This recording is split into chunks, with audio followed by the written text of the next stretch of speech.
গর্ভাবস্থা থেকে শিশুর জীবনের প্রথম 2 বছর পর্যন্ত শিশুর দ্রুত বিকাশের সময়, শারীরিক, মানসিক এবং সামাজিক বিকাশ। এই সময় সঠিক যত্ন আর লালন পালন হলে সুস্থ, বুদ্ধিমান শিশু গড়ে ওঠে।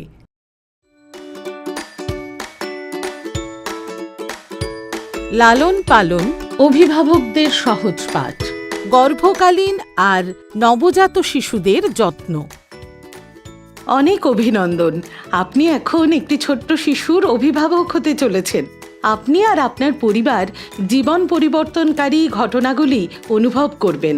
পরিবারে কেউ গর্ভবতী হলেই সবাই চায় মা আর শিশু দুজনেই সুস্থ থাকুক। সেই জন্যে পরিবারের এখন 2 গুণ দায়িত্ব মা এবং শিশুর জন্যে। মায়ের গর্ভে শিশুর শারীরিক এবং মানসিক বৃদ্ধি খুব দ্রুত গতিতে হয়। তার জন্যে গর্ভাবস্থায় আর শিশুর জন্মের পরও দুজনের সঠিক যত্ন, উপযুক্ত পুষ্টি আর নিরাপদ পরিবেশ খুবই জরুরি।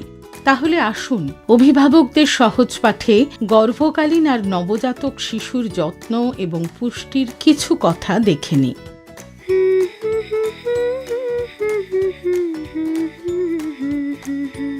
আপনি জানেন, গর্ভধারণের পর থেকেই ভ্রূণের বৃদ্ধি আর বিকাশ শুরু হয়ে যায়। সব ইন্দ্রিয় প্রথমে বিকশিত হয় আর গর্ভস্থ শিশু স্পর্শ বুঝতে শেখে। 5 থেকে 6 মাসের মধ্যেই ভ্রূণ আলো বোঝে আর আপনার আওয়াজ শুনতে শুরু করে। তাই রোজ কথা বলুন, গল্প পড়ুন এবং গান শোনান। পরিবারের সবাই ওর সাথে কথা বলুন। এতে ভ্রূণের মস্তিষ্কের বৃদ্ধি আরও ভালো হবে আর আপনার সঙ্গে সম্বন্ধ গভীর হবে। এই দেখ, কচিটা লাথি মারলো। কি মজা, কি মজা। গর্ভধারণের পর ভ্রূণের শারীরিক গঠনও শুরু হয়ে যায়।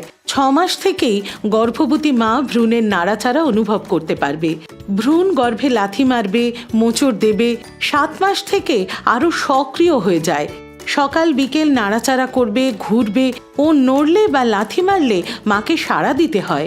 হাতের স্পর্শ দিন, কথা বলুন। যে কোনো কাজ যাতে ওজন তুলতে হয় বা ঝুঁকতে হয় গর্ভাবস্থায় ক্ষতিকারক হতে পারে। পরিবারের সবাই লক্ষ্য রাখবেন গর্ভবতী মা যেন কাজের সাথে পুরোপুরি বিশ্রামও পায়। মানে রাত্রে 8 ঘন্টা ঘুম আর দিনের বেলায় কম করে 2 ঘন্টা বিশ্রাম নেয়। আর কাজে মাকে সাহায্য করুন। ক্ষতিকারক আর বিষাক্ত পদার্থ থেকে মাকে দূরে রাখুন। মায়ের আশেপাশে ধূম্রপান, মদ্যপান আর কোনো রকম নেশা করবেন না। এইগুলো মায়ের ক্ষতি করবে এবং ভ্রূণের মস্তিষ্কের বিকাশে বাধা দিতে পারে। গর্ভবতী মায়ের এবং শিশুর জন্য কোনো ধরনের মানসিক চাপ ভালো না। কোথায় আমার জামাটা? খুঁজে পাচ্ছি না। তুমি কি করো সারাদিন? এ কি, এত চেঁচামেচি কেন? ওকে সাহায্য না করে চেঁচাচ্ছ? একটু ধৈর্য ধরে কথা বলো। কিছু কাজ নিজে করো। ভুলে গেছো এই সময় আমাদের দায়িত্ব ওর খেয়াল রাখা? আচ্ছা হ্যাঁ, বুঝেছি। আমি ভুল হয়ে গেছে, আর হবে না। আমি খেয়াল রাখবো। মানসিক চাপ মায়ের উদ্বেগ, দুঃখ এবং একাকিত্বের কারণ হতে পারে। তাতে সন্তানের জন্মের সময় বা পরবর্তী জীবনে সমস্যা হতে পারে, যেমন অকাল প্রসব, কম ওজনে জন্ম বা বিকাশে বিলম্ব। পরিবেশ খোলামেলা ও নিরাপদ রাখুন যাতে মায়ের কোনো রকমের মানসিক চাপ না হয়। পরিবারের সবাই গর্ভবতী মাকে উৎসাহ দিন। বাড়ির পরিবেশ নিরাপদ, হাসি খুশি রাখুন যাতে মায়ের কোনো রকমের মানসিক চাপ না হয়। এই সময় মায়ের খাবারের দিকে লক্ষ্য রাখতে হবে, কারণ গর্ভস্থ শিশু পুষ্টির জন্য মায়ের উপরেই নির্ভর করে। প্রতিদিন তাজা পুষ্টিকর খাবার খাওয়াবেন। সাধারণত যা খেত তার থেকে 1 বার বেশি খাবেন। কম করে দিনে 4 বার নানা ধরনের খাবার খাবেন, যেমন মাছ, পাতাওয়ালা শাকসবজি, ডাল ও শস্য জাতীয় খাবার, বিভিন্ন মরশুমি ফল, সাথে ভাত ও রুটি প্রভৃতি খেতে হবে। রান্নায় পরিমাণ মতো তেল এবং আয়োডিনযুক্ত নুন দিতে হবে। তোমার পছন্দের সবজি, মাছ রান্না করেছি, আস্তে আস্তে খাও।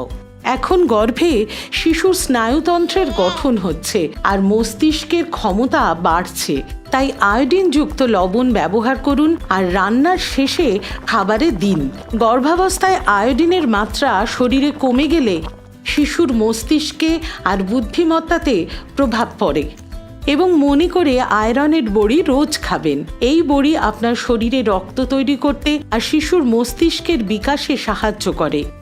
রক্তাল্পতা হলে অকাল প্রসব বা 2.5 কেজির কম ওজনে জন্মের ঝুঁকি বেড়ে যায়। এই বড়িতে ফলিক অ্যাসিডও আছে। এতে শিশুর মেরুদণ্ড এবং মস্তিষ্কে কোনো রকম জন্ম ত্রুটি হতে দেয় না। ক্যালসিয়াম বড়ি দিনে 2 বার খাবেন। এটি গর্ভকালীন জটিলতা থেকে রক্ষা করে, বুকের দুধের ঘনত্ব বাড়ায় ও নবজাতকের হাড় গঠনে সাহায্য করে। আজকে তোমার স্বাস্থ্য পরীক্ষার তারিখ, স্বাস্থ্যকেন্দ্রে যেতে হবে। স্বাস্থ্যকেন্দ্রে গিয়ে গর্ভকালীন স্বাস্থ্য পরীক্ষা কমপক্ষে 4 বার টিডির টিকা করাতে ভুলবেন না।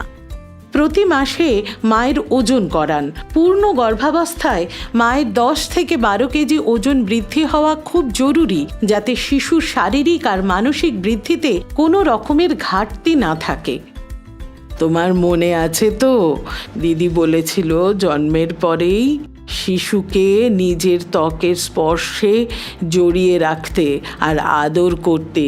শিশু উষ্ণতা পাবে আর গরম থাকবে। হ্যাঁ, মনে আছে। বুকের দুধই খাওয়াবো। জল, মধু, মিছরি কিচ্ছু দেওয়া চলবে না। হ্যাঁ, এই নাও, পরে জড়ানোর জন্যে নরম পরিষ্কার কাপড় রেখে দাও। জন্মের সময় টিকা দেওয়া হয়েছে কিনা আর জন্মে ওজনও জেনে নেব। তোমরা সাবধানে গিয়ে ফিরে এসো। সুখবরের অপেক্ষায় থাকলাম। শিশুর জন্মের সাথে মায়েরও জন্ম হয়। এই সময়টি খুব গুরুত্বপূর্ণ। জন্মের পর প্রথম 1 ঘন্টা শিশুর জন্যে হলো সেরা ঘন্টা, কারণ এই সময় নবজাতক যখন প্রথমবার সরাসরি মায়ের ত্বকের স্পর্শ পায় আর আওয়াজ শোনে, তখন শিশু তার মায়ের সঙ্গে গভীর সম্পর্ক তৈরি করে। এই বন্ধন শিশুর মস্তিষ্কের গঠনে সাহায্য করে। শিশু নিরাপদ বোধ করে আর তার বুদ্ধিমত্তার বিকাশ হয়। সেই জন্যে কয়েকটা জিনিস মনে রাখতে হবে। প্রসবের পর যত তাড়াতাড়ি সম্ভব 1 ঘন্টার মধ্যেই শিশুকে মায়ের ত্বকের স্পর্শে রাখুন আর স্তন্যপান শুরু করান। প্রথম 1/2 ঘন্টা নবজাতক শিশু খুব সক্রিয় থাকে। বুকে দিলেই ভালো করে দুধ খেতে পারবে। এটি স্তন্যপান শুরু করাতে আর মায়ের সঙ্গে শিশুর বন্ধন স্থাপন করাতে সাহায্য করে। জন্মের 1 ঘন্টার মধ্যেই বুকের দুধ খাওয়ানো উচিত, না হলে শিশু ঘুমিয়ে পড়বে। নবজাতক 3 থেকে 4 ঘন্টা টানা ঘুমোয়। শুধু বুকের দুধ খেতে মাঝে মাঝে ওঠে। সাধারণত দিনে 16 থেকে 18 ঘন্টা ঘুমোয়। মনে করে প্রথম ঘন হলুদ দুধ নবজাতককে অবশ্যই খাওয়াবেন। শিশুর রোগ প্রতিরোধ ক্ষমতা বাড়বে এবং অসুস্থতা ও সংক্রমণ থেকে রক্ষা করবে। কি নাম রাখবো মেয়ের? আমি তো সোনামণি ডাকবো। বাহ, কি মিষ্টি নাম! এবার সোনামণির ভালো করে যত্ন নিতে হবে আমাদের। শিশুকে একটি শুকনো নরম কাপড় দিয়ে জড়িয়ে মাথা ঢেকে রাখবেন। প্রথম 48 ঘন্টা স্নান করাবেন না। নাভি শুকনো রাখবেন, কিছু লাগাবেন না। খেয়াল রাখবেন বাড়িতেও নবজাতক শিশুকে সবসময় উষ্ণ রাখবেন, জামা পরিয়ে রাখবেন। মা ছাড়াও বাড়ির অন্যান্য সদস্য, বাবা বা ঠাকুমা শিশুকে ত্বকে স্পর্শ দিয়ে গরম রাখতে পারে। এই সময় শিশুর রোগ প্রতিরোধ ক্ষমতা কম থাকে, সহজেই অসুস্থ বা তার সংক্রমণ হতে পারে। মনে করে শিশুকে কোলে তোলার আগে সাবান দিয়ে হাত অবশ্যই ধুয়ে নেবেন। শিশুর জামা কাপড়, বিছানা পরিষ্কার রাখবেন আর ওর মল সঠিক জায়গায় ফেলে সাবান দিয়ে হাত ধুয়ে নেবেন। এবার সোনামণি 6 মাস শুধু বুকের দুধ খাবে। বুকের দুধে শিশুর দরকারের সব রকমের পুষ্টি থাকে। জল বা অন্য কিছু খাওয়াবেন না। শিশুর চাহিদা অনুযায়ী সারা দিনে কম করে 8 থেকে 12 বার বুকের দুধ খাওয়াবেন। রাত্রে অবশ্যই বেশি সময় নিয়ে বুকের দুধ খাওয়াবেন। তাতে বুকের দুধ যথেষ্ট পরিমাণে তৈরি হবে। কোনো একটি স্তন থেকে বুকের দুধ খাওয়ানো শুরু করলে ওটা খালি না হয়ে যাওয়া পর্যন্ত অন্য স্তনে দেবেন না, তাতে শিশু পুরো পুষ্টি পাবে। বারবার বুকের দুধ খাওয়ালে বুকের দুধ বাড়ে এবং শিশুর বুদ্ধির বিকাশ হয়। মনে হচ্ছে সোনামনির দুধ খেতে অসুবিধে হচ্ছে। শিশুকে বুকের দুধ খাওয়ানোর সময় কিভাবে ধরা যায় তোমায় দেখিয়ে দিই। বুকের দুধ খাওয়ানোর সময় দেখবেন মায়ের বুকের কালো অংশ অধিকাংশই শিশুর মুখের ভিতরে থাকবে। শিশুর নাক আর থুতনি মায়ের বুকে লেগে থাকবে আর মুখ হাঁ করে খোলা থাকবে। আর হ্যাঁ, দেখবেন নিচের ঠোঁট বাইরের দিকে উল্টানো থাকবে। শিশুর মাথা ও ঘাড় সোজা রাখবেন যাতে শিশু মায়ের বুকের সাথে লেগে থাকে আর ও দুধ খেতে পারে। দিনে কমপক্ষে 5 বার প্রস্রাব করলে বুঝবেন শিশু পর্যাপ্ত দুধ খাচ্ছে। কোনো কোনো গর্ভবতী আর নবজাত শিশুদের মধ্যে বিপদের লক্ষণ দেখা যেতে পারে। আসুন সেইগুলো বুঝিয়ে দিই। গর্ভকালীন রক্তস্রাব আর রক্তাল্পতা, ভ্রূণের নড়াচড়া কমে যাওয়া, জন্ম ওজন 2.5 কেজির থেকে কম, শিশু বুকের দুধ না টানতে পারে বা খেতে না পারে, শিশুর খিঁচুনি আর দ্রুত নিঃশ্বাস নেওয়া, এই সব সমস্যা হলে হাসপাতালে বা স্বাস্থ্যকর্মীর সাথে যোগাযোগ করবেন। সব থেকে শেষে মনে করিয়ে দিই, গর্ভাবস্থায় 10 থেকে 12 কেজি ওজন বাড়াতে হবে। গর্ভবতী মাকে কোনো রকমের মানসিক চাপ থেকে দূরে রাখুন। জন্মের পরেই যত তাড়াতাড়ি সম্ভব শিশুকে মায়ের ত্বকে স্পর্শে রেখে বুকের দুধ খাওয়াবেন। পরিবারের সবাই মিলে যখন মায়ের আর শিশুর যত্ন আর পুষ্টির খেয়াল রাখবেন, তখন শিশু সজাগ, সুস্থ এবং সবল হয়ে উঠবে।